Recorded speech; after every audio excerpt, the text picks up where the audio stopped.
Don, for your very kind words. It's particularly appreciated when it comes from a very close friend, as you said, for 40 years, and therefore maybe should be discounted because it comes from a very close friend. I also want to express my appreciation.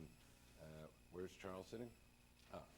Charles Small, for his initiative in setting up ISGAP, which I'm proud to be associated with, and of course to both the Miller Center and ISGAP for co-sponsoring this evening. I must say that, as I look around, I told Chaim that I actually see some faces from the last time that I was here. Or that's just may be that I don't remember well, but I do think I see some faces, and it gives me a certain sense of familiarity. And also, when you mentioned, Chaim, about the website, I think I have to make full disclosure, and that is, I don't know what's on my website. And the reason being, because I happen to be technically illiterate. I'm one of the few who still has not yet entered the computer age, and so I don't really know how the internet works, videos and the like, which reminds me of a true story that my son, who's now 27, came to me when he was not yet 3 years of age, and somehow he had a prescient sense that I didn't know how these things work. And he looked up at me with that rather whimsical smile that he had, a mischievous smile, I would say, and he said to me, "Daddy, can you help me fix the video?" And I said, "Well, Yoni, I don't know how to fix the video." And he looked at me with that grin of his, "I know, Daddy. All I'm asking you to do is to pick me up because I can't reach it." Whereupon, later that day, my daughter came to me and said, "Daddy, you know what Yoni told me?" And I said, "No." He said, "Gila, Daddy may be a nice man, but he's not very smart. Not very smart." So that's the riposte to the very nice introduction that I got. And while I'm on it, I won't tell any more stories, but you spawned another one from my son with the 92% issue. That was the first election in which I ran. It's gone down since with each election. But in that first one, and I was nominated, as it happened then by acclamation, I won't go into that. But at the nomination meeting, my son, as I said, now 26, then 12, was very disturbed that I was running for Parliament. We had a very, very close relationship, and he anticipated that the relationship would be disturbed by my being away from home and the like. So he's walking around very forlorn and visibly upset, and a journalist sees him and says to him, "What do you think of your father running for Parliament?" And he answered as follows. The context is the late 90s, which becomes relevant, you'll see more. He answers as follows, which was front page in the newspaper the next day. He said, "I think my dad's crazy. He's a law professor, he's a human rights lawyer. That I can understand. What does he want to go to Parliament for? Nothing ever happens there. They don't do anything. If anything, some of them become corrupt, and there's a Monica Lewinsky waiting for him around the corner." Yeah. So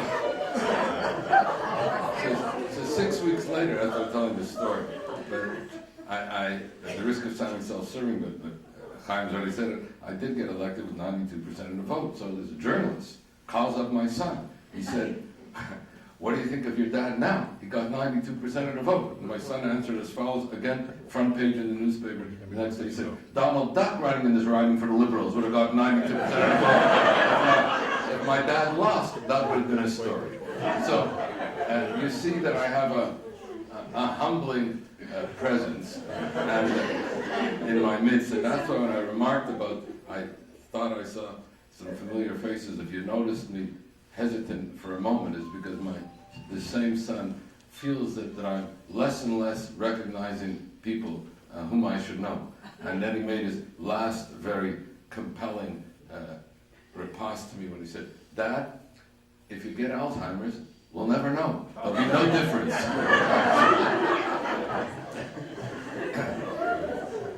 Okay, now next time you might want to invite him. He really is a very funny kid. I'm pleased to really be here to participate in what I take to be the common cause which brings us together. And that is the struggle against hate, against anti-Semitism, against atrocity, against injustice, and always, always against indifference. As it happens, I recently participated in the largest ever interparliamentary delegation that went to Auschwitz, a death camp Auschwitz, on the occasion of International Holocaust Remembrance Day on January 27th, which this year also marked the 69th anniversary of the liberation of this most brutal extermination camp of the 20th century. It was, for me and for those who were with me, it was a large delegation from Israel. We had over 60 parliamentarians from Israel, a large delegation of Polish parliamentarians, and it was for all of us, and I think in particular the Israeli component, a rather moving, I would say, memorable, but very, very painful visit, bearing witness really to horrors too terrible to be believed, but not too terrible to have happened.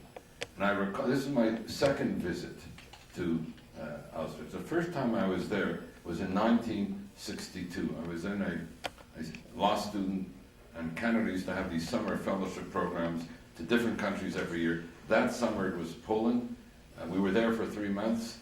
One day was at Auschwitz, and the thing that I remembered always from that trip is you would never know from the tour guide, the person who took us around, that any Jews were killed in Auschwitz. You heard about Poles and Russians, no reference to Jews. This time when I went into the first barracks, it stated clearly that from 1942 to 1944, 1.3 million people were murdered here at Auschwitz. 1.1 million of them were Jews. Reminding us of Elie Wiesel's dictum, as he put it, that the Holocaust was a war against the Jews, in which not all victims were Jews, but all Jews were targeted victims. At the end of the day, after we had been in Auschwitz and Birkenau, all the parliamentarians gathered for a discussion in Krakow. And one of the things that came up in that discussion was that we should reaffirm a declaration called the Never Again Declaration that was drawn up during the time of Ahmadinejad's presidency because of the state-sanctioned incitement to hate and genocide in Iran at the time. I mentioned to them that it would be hard to reaffirm it because it related only to Ahmadinejad, and Ahmadinejad was no longer president.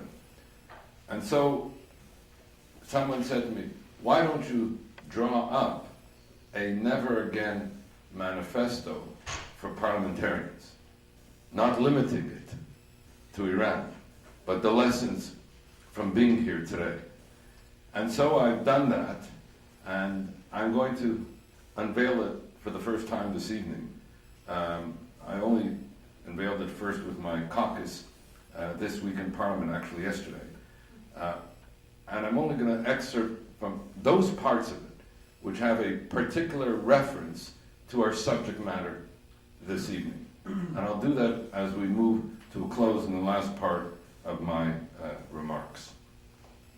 As it happens, we're meeting also on the eve of the resumption, yet another round of talks between the P5+1, the 6 world powers, and Iran with regard to their joint agreement, joint plan of action, purportedly in order to counter the Iranian nuclear threat. But if one looks just at the statements of this week alone, I'm talking about in the last 3 days, as they are about to resume talks, it is clear that the P5+1, let us say represented by the United States, and Iran have an entirely different understanding of the same agreement that they both signed on to. And so, Secretary of State Kerry stated that there is no question that the agreement prohibits any right to enrichment for Iran. In fact, he says this is prohibited under the Nuclear Non-Proliferation Treaty and the like. Yet, at the beginning of this week, Iranian leaders said, and repeated it again, that they have an inalienable right to enrichment, and invoked the Supreme Leader Khamenei that they will never surrender this right to enrichment, and that that's a red line, as they put it. Actually borrowing, interestingly enough, the metaphor of Netanyahu now being used by the Iranian leadership. And so it went. The U.S. said that Iran would have to dismantle its centrifuges that drive the enrichment. And Iran said not only would they not do that, but they in fact had a new set of centrifuges that were 15 times more powerful. The United States said that the agreement called for the dismantling of the nuclear infrastructure. And Iran, of course, said the agreement doesn't call for any. I can go on. I've been able to identify 10 major points of disagreement with respect to an agreement they allegedly both have come to. And so when one looks at the situation now with regard to Iran and the nuclear situation to begin with, and then I'll move to the more particular subject matter this evening, I would reiterate what has been my basic thesis for some time in these matters, which has not changed because Rouhani is now president instead of Ahmadinejad. The rhetoric has changed. The incendiary and inflammatory presentations are not as they were. And we have what The Economist first called in the summer an unprecedented and remarkable charm offensive by Rouhani, which was on display, of course, in the UN General Assembly in November, a display last month in Davos, where he was referred to as a rock star in Davos, and so on. But I'll still make the point. This supreme leader remains the supreme leader. Rouhani, like Ahmadinejad, were there at the behest of the supreme leader and would not have been there without the approbation of the supreme leader, Khamenei. And so my basic thesis is that Khamenei's Iran, and I use that term to distinguish it from the people and publics of Iran, who are otherwise the targets of massive domestic repression, that Khamenei's Iran constitutes, and has constituted for some time now, a clear and present danger to international peace and security, to regional and Middle East stability. One only has to think about the Iranian criminal complicity in what is happening in Syria and in the surrounding area, to Israel and the Jewish people, and increasingly and alarmingly so, to its own people. What we are witnessing in Khamenei's Iran is the toxic convergence of four distinct yet interrelated threats: the nuclear threat, the terrorist threat, the incitement threat, and the domestic repression threat. Let there be no mistake about it. Iran has been and continues to be in standing violation of international legal prohibitions respecting a nuclear weaponization program, beginning with the prohibition on the matter of enrichment, which Iran repulses and said, as I mentioned, they have an inalienable right to enrich. Iran has been characterized by the U.S. State Department as well as others as the leading global sponsor of international terrorism. That has become an understatement. It's not just a sponsor of international terrorism, it's actually a participant in that international terrorism, which has undertaken now a global involvement, of which Syria is only one manifestation of it. Iranian terrorist attacks from 2011 to 2013 spawned 5 continents. And while the attacks may not have been directly carried out by Iran, the Iranian fingerprints were all over these terrorist attacks. The third, on the matter of incitement, and I can best cite a unanimous finding and conclusion of law by the Canadian Parliament. And I have to say, our Parliament is becoming increasingly adversarial, not unlike the American Congress. So to get a unanimous finding on anything is a rare occurrence these days. But the Canadian Parliament determined back in 2010 that Iran has already committed, I repeat, already committed the crime of incitement to genocide prohibited under the Genocide Convention. And as to the fourth threat in the matter of domestic repression, that Iran is engaged in what I would call systematic and widespread violations of human rights that in many instances constitute crimes against humanity, against its own people. And so let me move now to the particular topic. I was just contextualizing it because one can't discuss the particular topic of some inconvenient truth about human rights and anti-Semitism without realizing the globality of the threat with respect to Khamenei's Iran. And while the attention, yet again, when the talks resume, will focus on Iran's nuclear program, understandably so, and I would say necessarily so, one must guard against that kind of preoccupation with the nuclear program at the expense of the other threats and operating in such a way so as to marginalize, if not sanitize, the other threats, particularly the massive human rights violations. I'm reminded here, and I think here in the audience, as Americans, you will remember this far better than me, that when the United States negotiated an arms control agreement with the former Soviet Union at the time, it did not turn a blind eye to the violations of human rights in the former Soviet Union. It did not ignore the plight of political prisoners there. It did not ignore the situation with regard to Soviet Jewry. On the contrary, we had the Helsinki Final Act, which is 3 interrelated baskets: the security basket, the economic basket, and the human rights basket, with the human rights basket emerging as a transformative dynamic with respect to the situation in the Soviet Union as a whole.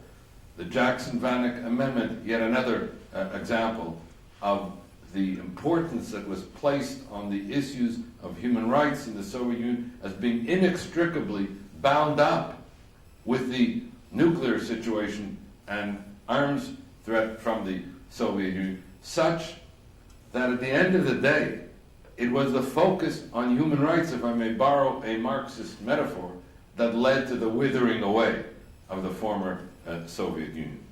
So what follows now is an inventory of these widespread and systematic human rights in Iran today. And interestingly enough, I'm going to not deal with the violations as they were, though they were all there during Ahmadinejad's time. I'm going to deal with them as they are now in Rouhani's time. And you will see not only that they have not abated, but that in some instances they have in fact even intensified. Leading back to what I originally said, that if you want to understand the Iranian leadership and its theocratic character, then you have to begin with the supreme leader, Khamenei, and from that everything else follows. Let me begin with the question of executions. Prior to Rouhani's ascent to power, Iran had the highest per capita rate of executions of any country in the world. Since Rouhani came to power, that rate of executions, already the highest, has even intensified. When Rouhani was at the United Nations General Assembly in November, then described widely as the Rouhani charm offensive at the time, 30 Iranians were executed in that week alone. You didn't read a thing about it. In the month of January 2014, 83 Iranians were executed. I suspect that very little has been read by you about that as well. And so you have a situation that the charm offensive has become the kind of framing of the way we should be looking at Iran, and people are not looking behind the charm offensive to see what in fact is happening. And so on the first issue and on the first question, will Rouhani, I'm going to give you test questions which you can use as test indicators with regard to each of these sets of human rights. Will Rouhani declare an immediate moratorium on executions and commute all current death sentences? Because as we speak, I can go through the list of those that are on death row, be they Kurds and the like. This is what we have now going on in Iran. Second, torture. The UN Special Rapporteur on Human Rights in Iran, who has already sent a draft report of his latest report to the leadership in Iran, which has already rejected it outright. But I met not too long ago with Dr. Ahmed Shahid, who has documented the horrific treatment in previous reports that political prisoners endure. Dr. Shahid found that physical torture, including beating, whipping, and assault, occurs in 100% of the cases. 100% of the cases. Sexual torture, including rape, molestation, and violence to genitals, occurs in 60% of the cases. And psychological and environmental torture, including solitary confinement, are also, as he put it, highly prevalent. And so the question again, will Rouhani put an end to the widespread use of torture by Iranian officials under his and Khamenei's watch, which constitute, in fact, crimes against humanity against their own people? Number three, political prisoners. We read in the run-up to Rouhani appearing at the UN General Assembly in November, some 12 political prisoners were released. One of them, Nasrin Sotoudeh, was an iconic woman lawyer in Iran who had really been one of the most courageous lawyers one can find anywhere.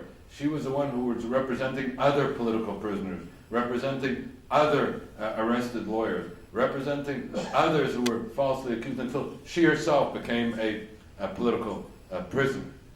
She was one of those released.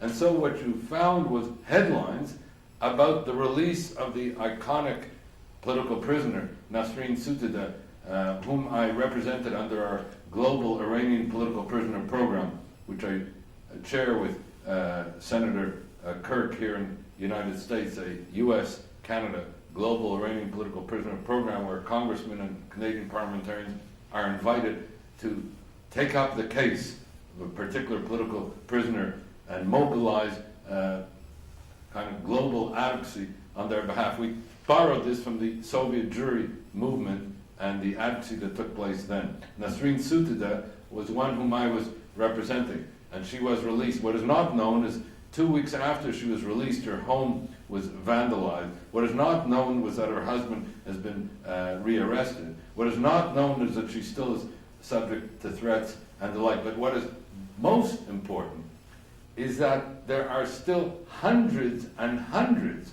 of political prisoners cutting across the whole range of Iranian civil society. I'm referring to leaders of ethnic and religious minorities, trade union leaders, academics, students, artists, religious leaders and the like.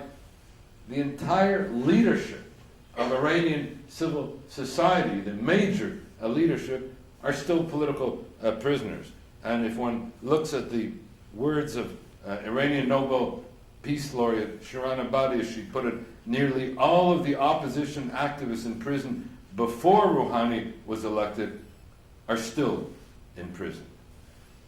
And one of the disturbing factors about this, which as well you don't read about it, is that when we call on Rouhani to put an end to this criminalization of innocence and those that prosecute and persecute the innocent who should be held to account, what is not known, and it's I think a revealing expression of Rouhani's leadership, is that Rouhani's appointee as justice minister is Mustafa Pur Mohammadi. Mustafa Pur Mohammadi is not a household name for you, but it is to the Iranians themselves, the families of political prisoners, the families of those who've been murdered.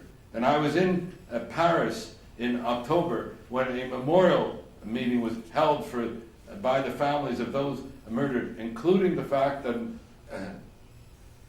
Pur Mohammadi is responsible for the murder of 5,000 Iranian dissidents in 1988 during the Reign of Terror at the time, which resulted in the Canadian Parliament becoming the first and as yet the only parliament in the world to have declared September 1st Iranian Political Prisoner Day to express our horror, really, at this mass murder and to call Mohammadi to be brought to account. And so the question then becomes, what will Rouhani do about the political prisoners?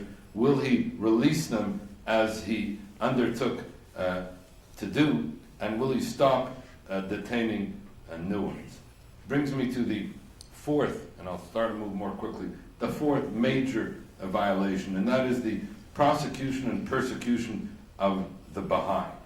As we meet, all the Baha'i leadership is in prison.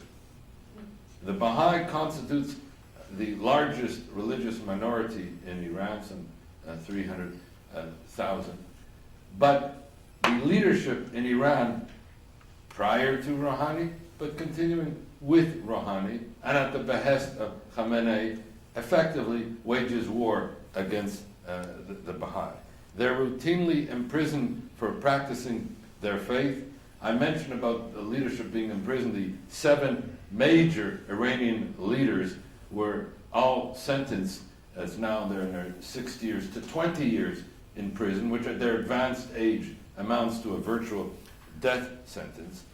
And despite Rouhani's sort of rhetorical overtures for greater tolerance for religious minority, the Iranian Supreme Leader Khamenei issued a fatwa some 4 months ago, calling on Iranians to avoid any interactions with members of the Baha'i faith, whom he described as, quote, a deviant and misleading sect, as a result of which the Baha'is are systematically targeted, assaulted, etc. I could spend the whole evening just on the plight of the Baha'i alone. It leads me to the fifth indicator, and that's the persecution of other religious and ethnic minorities. In a word, the Iranian state also incites hatred and violence against other minorities, violating their political, social, religious, cultural, linguistic, and educational rights.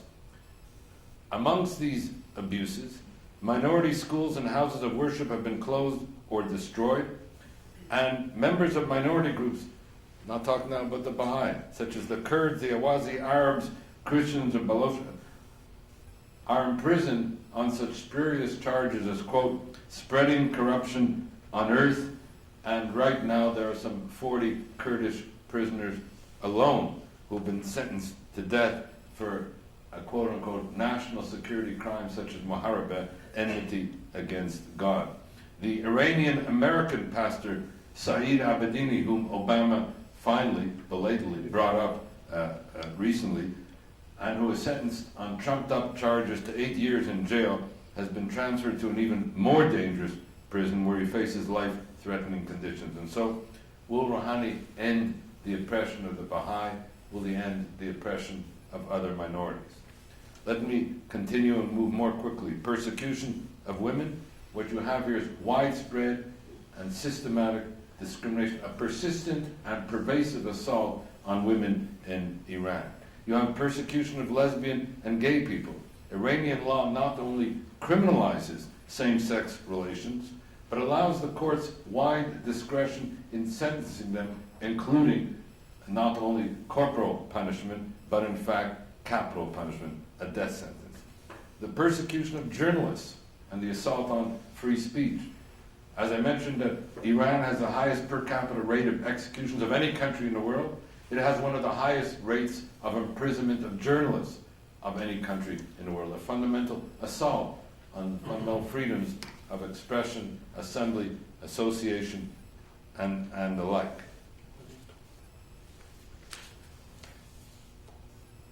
Let me just close by making reference to just several others very quickly. A fundamental violation is an ongoing assault on the rule of law and on the independence of the judiciary. Simply put, there is no independent judiciary in Iran, and the entire legal system is designed to enable and enforce the regime's massive repression of human rights. And so, lawyers representing political prisoners have their licenses revoked or become political prisoners themselves.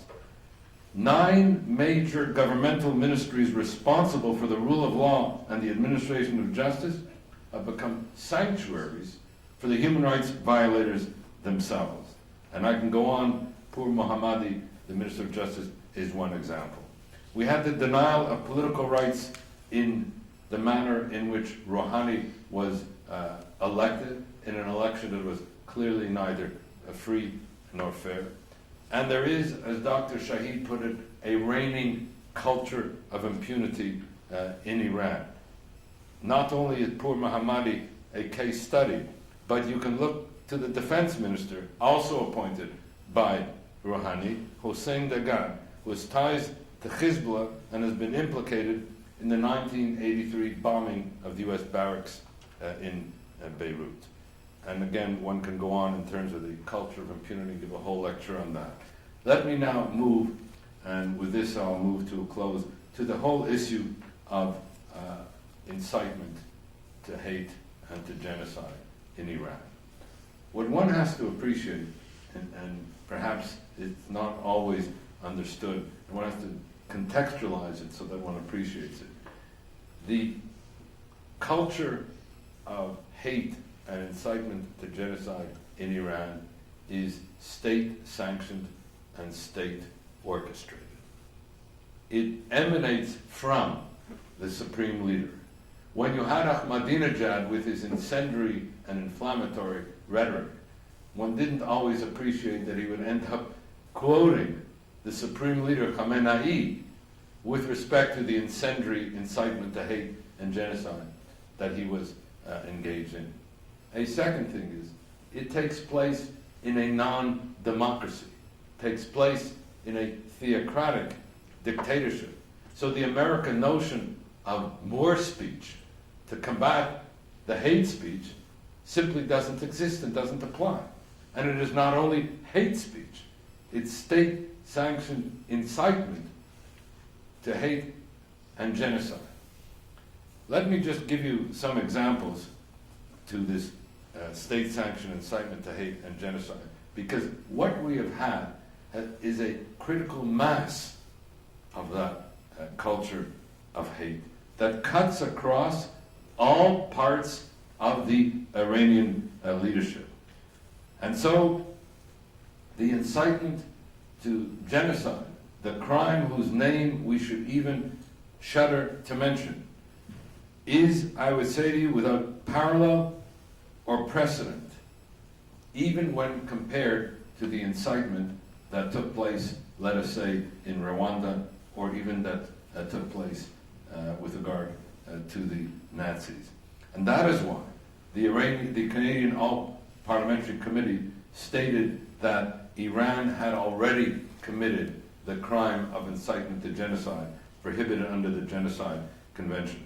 It goes through 4 stages. That's how it has been, and that is now how it is.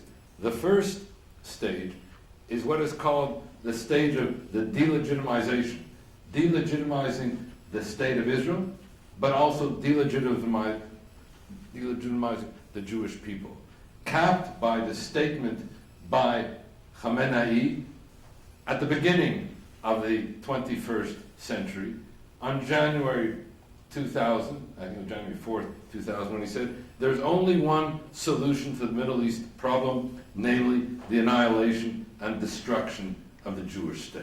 Interestingly enough, he did use the words Jewish state. Normally it's a Zionist entity.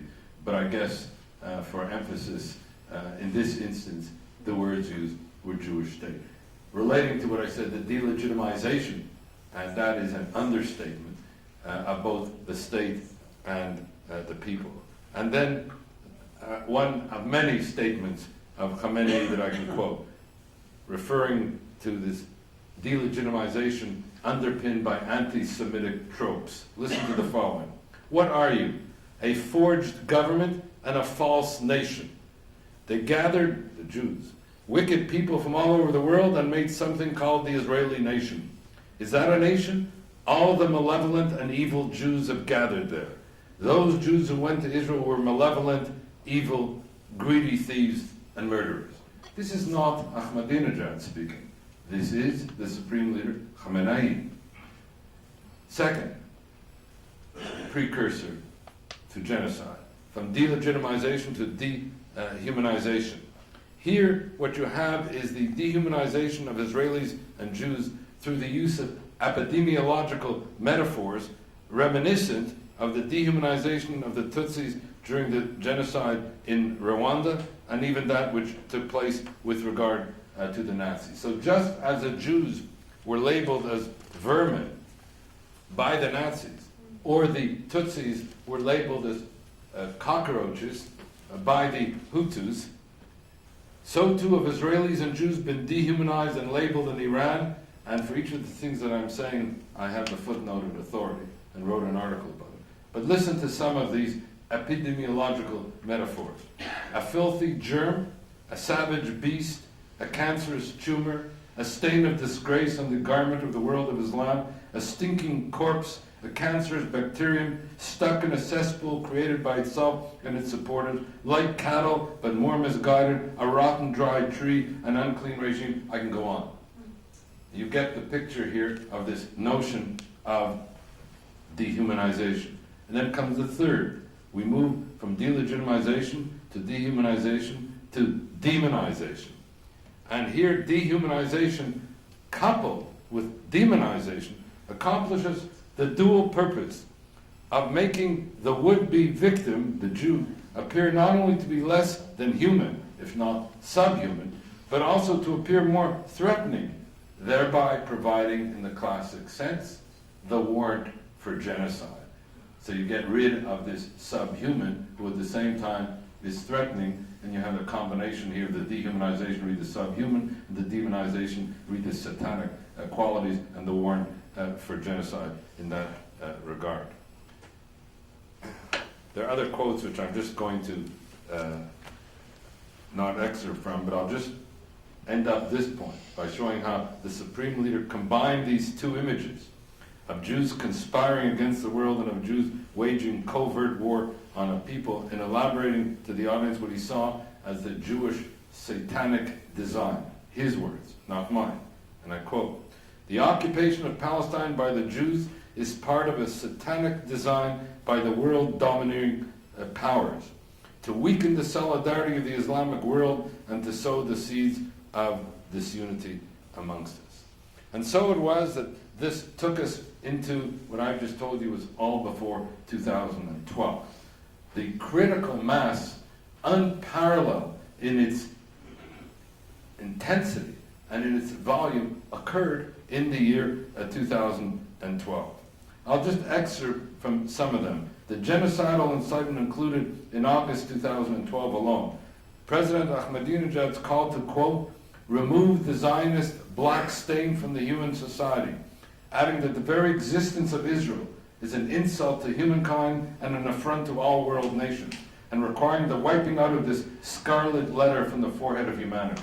You know, if you go through, as we did in Auschwitz, the barracks, you will find a remarkable symmetry with respect to screenings there of statements made by Hitler and Goebbels and others, referring also, to the Jew in a satanic way and saying that mankind, and being the enemy of humanity, and that mankind could only be redeemed with the death of the Jew. Incredible parallelism. I mention this because all the statements in the barracks came from first Mein Kampf in 1924, but from the 30s.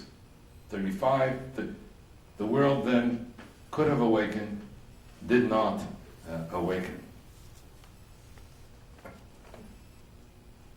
In August, Ahmadinejad as well, and in a speech to ambassadors of Islamic countries, with the support of Khamenei, declared that anyone who loves freedom and justice must strive for the annihilation of the Zionist regime in order to pave the way for world justice and freedom. Similar incendiary statements proceeded, though they were attributed to Ahmadinejad, but they came from the Supreme Leader Ayatollah Khamenei, yet again, speaking of Israel as a cancerous tumor that must be annihilated. August 2012. Moreover, these cruel and incendiary statements emanating from both Ahmadinejad and Khamenei, and from Ahmadinejad with the authority of Khamenei, have been commingled and conflated with ugly anti-Semitic hate, including classical anti-Semitic tropes blaming the Jews for the poisoning of the wells these past 400 years, adding that the Zionists have been inflicting very heavy damage and suffering on the whole of humanity for over 2,000 years, especially over the last 4 centuries. Indeed, this state-sanctioned culture of hate and incitement to genocide has been persistent, pervasive, and dangerously pernicious. The 21st century, as I said, began with Khamenei calling for the annihilation of the Jewish state. It was followed during this decade by the parading in the streets of Tehran of a Shiab 3 missile draped in the emblem, "Wipe Israel off the map."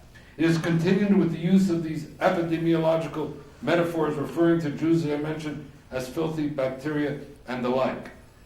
Just this past week, the Speaker of the Iranian Parliament referred to Israel as a cancerous tumor. When Ahmadinejad said it, you heard about it. When the Speaker of the Parliament says it, you don't hear about it. When Khamenei reaffirms it, and when the Speaker of the Parliament invokes Khamenei in saying it, we're not hearing anything because the charm offensive has overtaken everything. And so the question then becomes, I have here a whole series of statements of what has happened just in 2013 alone, from every leadership component in Iranian society, whether it be the Iranian Revolutionary Guard Force, I can go on. Leaders of the parliament, all engaged in this kind of incendiary and incitement to hatred and genocide. I recall here Jose Maria Aznar, a former Prime Minister of Spain, who wrote a year ago, said that he recalled meeting Khamenei during his time in office in October 2000. And I quote what he says: "Israel to him was a kind of historical cancer, an anomaly, a country to be put in flames and condemned to disappear," Aznar said. Khamenei said very clearly that Iran must eliminate Israel and wipe it off the map. And he says how he was struck by the intensity and commitment of Khamenei to, in fact, carry out the genocide. More recently, on November 20th, 2013, Khamenei told an assembly of some 50,000 Basij militiamen that Israel was ready to fall. Quote, "The Zionist regime is a regime whose pillars are extremely shaky and doomed to collapse. The Israelis," he said, "should not be called humans." And most recently, Israel, again, Khamenei, Israel is a sinister, unclean, rabid dog of the region. In Islam, dogs are traditionally seen as impure. Adding the modifier rabid leaves only one interpretation about what the fate of this dog people should be. And so the question becomes, with this I close, what then can we do and what must be done? it seems to me that the whole approach to Iran that is focusing, understandably, as I said, and necessarily so, on the nuclear issue, is allowing the massive human rights violations, the massive state-sanctioned incitement to hate and genocide, the ugly anti-Semitic tropes, not only to pass without comment, but in fact to sanitize them in the marginalization and ignoring of them. And so here, and for sake of time, just an itemization of what an action plan must be with regard to Iran. One, we must expose, unmask, and hold Iran accountable for the critical mass of violations of human rights and international law, which includes the acceleration of the nuclear weaponization program in continuing standing defiance of international law as we meet. The crime, as I said, of state-sanctioned incitement to genocide in violation of the Genocide Convention. The globalization of terrorist criminality targeting innocents, as I mentioned, across 5 continents, and the massive domestic repression. I find it astonishing that not one state party to the Genocide Convention, where it is clear that Iran has already committed the crime of incitement to genocide under the Genocide Convention, has yet to undertake any action, even such a modest initiative as referring the matter to the UN Security Council for deliberation and account. Not one state party has undertaken even that modest initiative, let alone other juridical remedies which remain available under the Genocide Convention. 2, one must sound the alarm and shine the spotlight on the systematic and widespread assaults by the Iranian theocratic dictatorship on the human rights of the Iranian people, which, as I said, are constituted crimes against humanity. We need to enlarge and advance the Iranian global political prisoner advocacy project so other countries, besides the United States and Canada, globalize the advocacy movement on behalf of political prisoners, as it was done with regard to Soviet Jewry. 4, one needs to combat the Iranian Islamic Republic's not only pervasive criminality, but impunity, along the examples that I gave. As I said, Canada is the only country to have called Iran to account and recognized their criminality with Iranian Political Prisoner Day.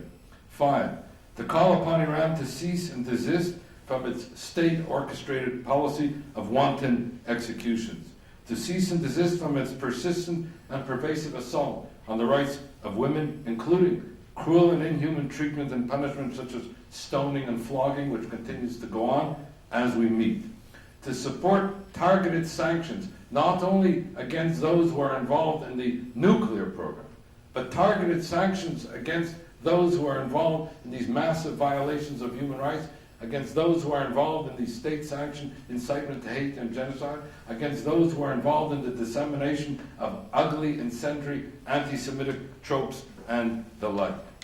Which leads me now to close just with returning to that trip to Auschwitz and what we have learned. I'm going to just, from this, take 3 lessons. More can be taken. I tabled, I said with my caucus this week, 12 major lessons, but 3 that apply particularly to Iran. The first is that the enduring lesson of the Holocaust and the genocides that followed in Rwanda, in former Yugoslavia, in Darfur, is that these genocides occurred not simply because of the industry of death, and we were reminded painfully of that industry of death with the gas chambers and the crematoria. And I have to tell you that as soon as we exited from the barracks containing the crematoria, led by the Israelis, we broke into a kind of instantaneous Kaddish of mourning for the dead, with such pain that I have rarely experienced at that moment. And the understanding, as the Supreme Court of Canada said, and I'm quoting, that the Holocaust did not begin in the gas chambers. It began with words. These, as the court put it, are the catastrophic effects of racism. These, as the court put it, are the chilling facts of history. And so on this first lesson, we said we as parliamentarians must undertake to challenge, to address, to redress these state-sanctioned incitement to hate and genocide when they occur, of which Iran is now the primary exponent.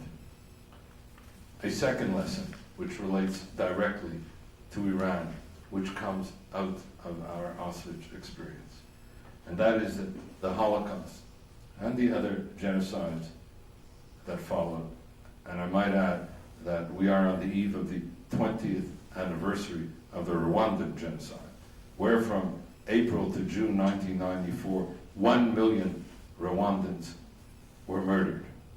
What makes the Rwandan genocide so unspeakable is not only the horror of the genocide itself, that would be bad enough, but the fact that this genocide was preventable.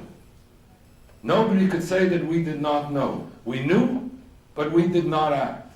Just as nobody could say that we did not know what was happening in Darfur. We knew, but we did not act. Just as nobody could say that we don't know what is happening to the civilians in Syria. That, in March 2011, began the most peaceful civil protest that now has resulted in more than 140,000 dead. One only has to read the recent report that came out about the assaulting, the maiming, the torturing, the murdering of children, the most vulnerable of the vulnerable, to appreciate the horror of indifference and inaction on the part of the international community. And it began with the Holocaust, with the international community as a bystander community. And so the second dangerous lesson that relates as well to Iran. And the third that I wanted to mention is really la trahison de clerc, the betrayal of the elites. And that is the Nuremberg crimes, were the crimes of the Nuremberg elites. The Holocaust was made possible not only because of the bureaucratization of genocide, as Robert Lifton called it, and which Adolf Eichmann, the desk murderer, personified, but it was made possible because of the trahison de clerc, the criminal complicity of the elites, physicians, church leaders, judges, lawyers, engineers, architects, educators, and that's why our pledge as parliamentarians to speak truth to power and to hold power accountable to truth. I'm only going to close now with a pledge that we took there as parliamentarians, which I've now drafted for this Never Again Parliamentary Manifesto. And it says as follows, that this visit to Auschwitz reaffirmed that we must remember and pledge that never again, not as a matter of idle rhetoric, but as a matter of undertaking to act, that never again will we be indifferent to incitement and hate.